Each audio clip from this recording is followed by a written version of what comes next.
नमस्कार दोस्तों, मैं आपका दोस्त वीआईपी विजेंद्र सिंह। बताओ कि नहीं के सच तक यहाँ के चेहरा सब लोग जानता, सब लोग के बांस करे के जीमा यहाँ के उठौले बने।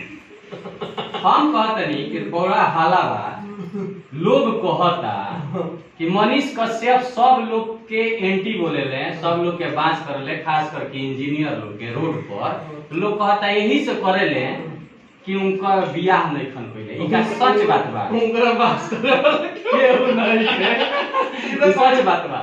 बियाह नहीं के कोई तो सब लोग जाना था, और अभी शादी नहीं के करे के यो बात सब लोग जाना था। नहीं काहे शादी नहीं के करे, माने ये हम जाने के चाहे कि अगला आप या ना तो मुख्यमंत्री बनने जा रहे हैं या तो प्रधानमंत्री बनने जा रहे हैं, कि आप शादी नहीं करना चाह रहे हैं।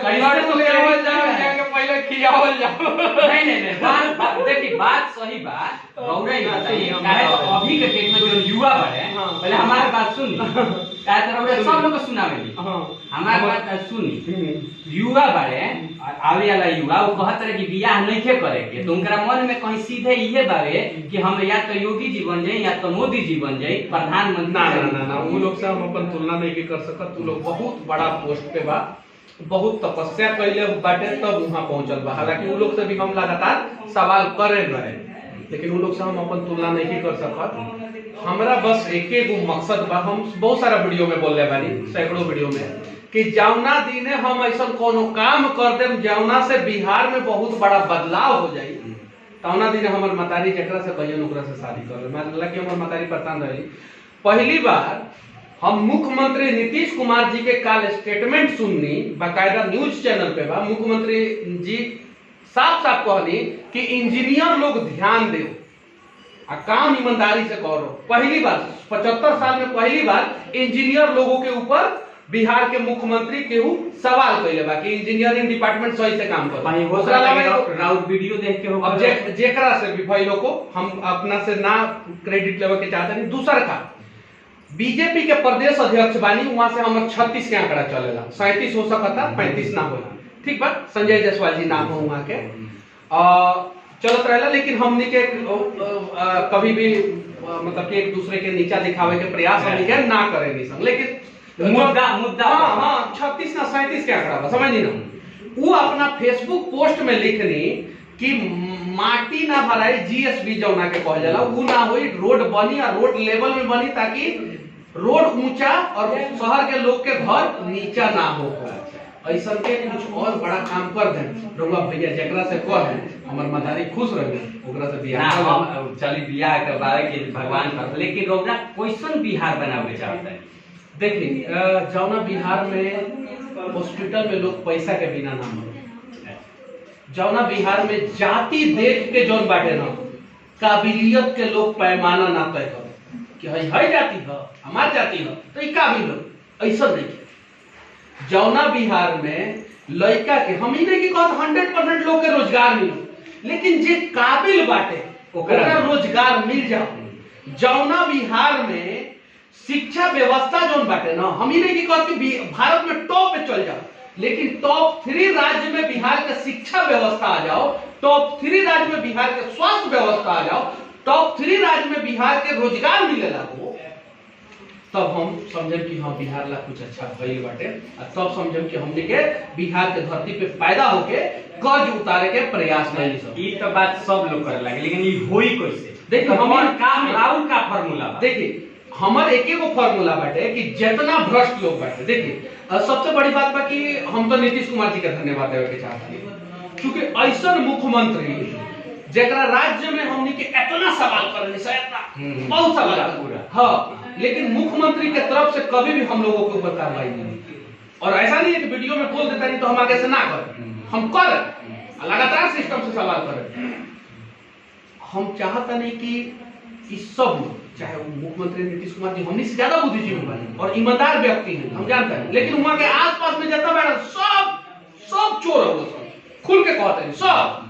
औकनी के वजह से उनका कुर्ता पे, नीतीश कुमार जी के कुर्ता पे दाग लगा। जब नीतीश कुमार जी, बीजेपी के प्रदेश अध्यक्ष संजय जायसवाल जी, नित्यानंद राय, सुशील मोदी, रउआ, हम भोजपुरी इंडस्ट्री के कलाकार, इंजीनियर, प्रोफेसर, लेबर, मजदूर, सब लोग निर्णय करो और एक नया रास्ता बनाओ, और रास्ता पे जब चले जाओ ना, तो मैक्सिमम लोग खुश रहो। 100% के राजा रामचंद्र जी ना खुश कर पाइला, लेकिन मैक्सिमम लोग खुश रहो कि हाँ इस सब मिलके अच्छा काम कर रहा बात, तो हम समझे कि हम जो कुछ अच्छा काम कर देंगे। अच्छा रौरा इतना सवाल उठाए नहीं, रौरा डर ना लगेला सिस्टम में आज का होता है देखिए, कि बात एक बोलना बात पर भी डर लोग सुनी जे हमरा के डरावे के कोशिश करेला ना, ओकरो पता बा कि हमर बाप और हमर दादा दोनों आदमी में, और हमर परदादा स्वतंत्रता सेनानी, हमर परदादा हमर बाबा जी के पिताजी स्वतंत्रता सेनानी, हमर बाबा जी चीन के युद्ध में लड़नी,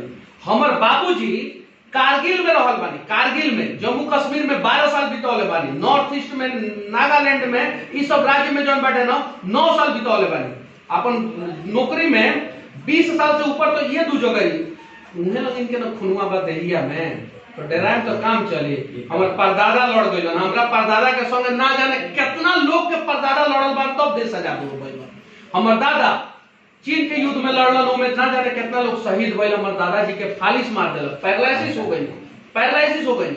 हमर दादाजी के डिपार्टमेंट दोसर रहे, सीधे भेज दल गइल युद्ध में, ठंडा मौसम रहे, सीधे लड़लक लोग जौन भी 61-62 के लड़ाई जौन भी रिजल्ट भई, लेकिन ओकरा बाद से हमर दादाजी पैरालिसिस हो गई, फालिस मार देलक वहां के। ठीक बाटे, हमर बाबूजी और हम तो कैसे डर रहे, ओइसे हमरा के डरवावे के केहू कोशिशो ना करेला।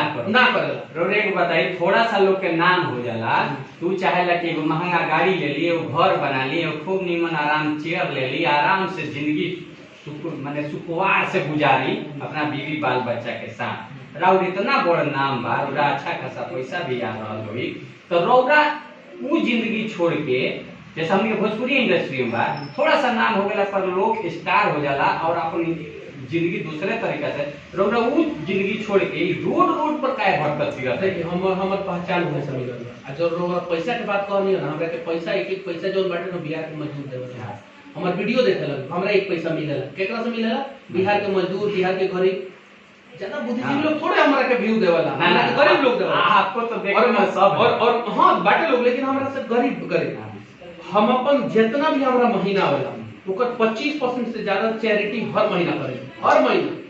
यहाँ तक कि कश्मीर से लेके दिल्ली से लेके कहीं भी आदमी मिल जाला, यहाँ तक कि सोनू सूद के गांव में, यहाँ तक कि मायावती के गांव में, मायावती बहन मायावती मुख्यमंत्री जे बाड़ी उनकरा गांव में, सोनू सूद के गांव में, जम्मू कश्मीर में, वहाँ जहां भी लोग मिलेला या बिहार के अस्पताल में जहां भी मिलेला हम चैरिटी करे।